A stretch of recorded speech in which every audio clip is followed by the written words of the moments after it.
I think the key with hitting the stumps is that don't throw the ball, run as fast as possible, and then just dive into the wicket. So you're bound to hit 100% of the time. No, kidding. The key with throwing is and catching is the same thing. People keep asking about, is it good hands, and what? It's actually your feet. Your feet or your base. If you've got a strong base, it allows you to get as much. Which is why I don't watch Jadu when he throws, because he's always running to sort of gully area, hits the stumps from side on. I don't know how he does it.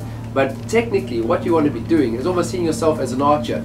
So you're taking aim, you're releasing the arrow, but everything is going towards the target. And if your feet are not in a good position, you're going to fall away from the target. So what I try and encourage the guys, especially now you've got the third umpire, he can be on the line and he's out.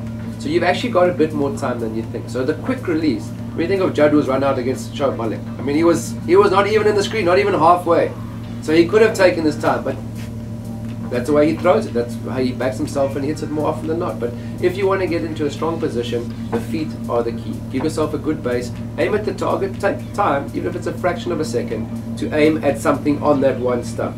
Pick a target, throw at it, follow through, get momentum going towards the one stump that you see. Easy game.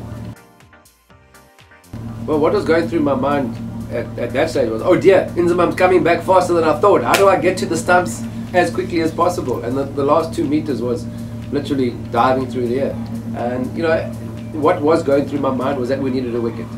Pakistan were come right back in. There'd been a massive thunderstorm, and Inzamam and Imran Khan, our bowlers were finding it difficult with the wet ball.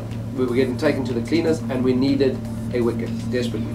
So I backed my speed. Even then, Inzi was 19, but he wasn't a very agile 19 at that stage. So I backed my pace against his, and I could see out the corner of my eye, because obviously I'm watching the stumps, I'm watching my target. I could see out the corner of my eye that he was coming back quicker than I had anticipated.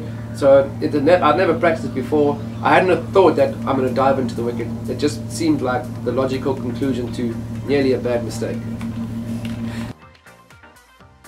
I would watch Sachin very carefully. He likes to run the ball down to third man to get off the strike in a one-day game. So I'm kind of moving to my left, but I am getting in close to cut the angle down because he's a very technically correct batsman. He likes to give himself time to settle in by rotating the strike and getting it off strike.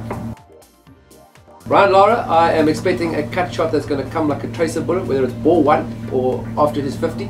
Because with that high backlift that he had, he never left the ball outside the off stump. It was a real strength of his, but sometimes your strength can be your weakness. So I was looking for a catch from ball one that he walked to the crease.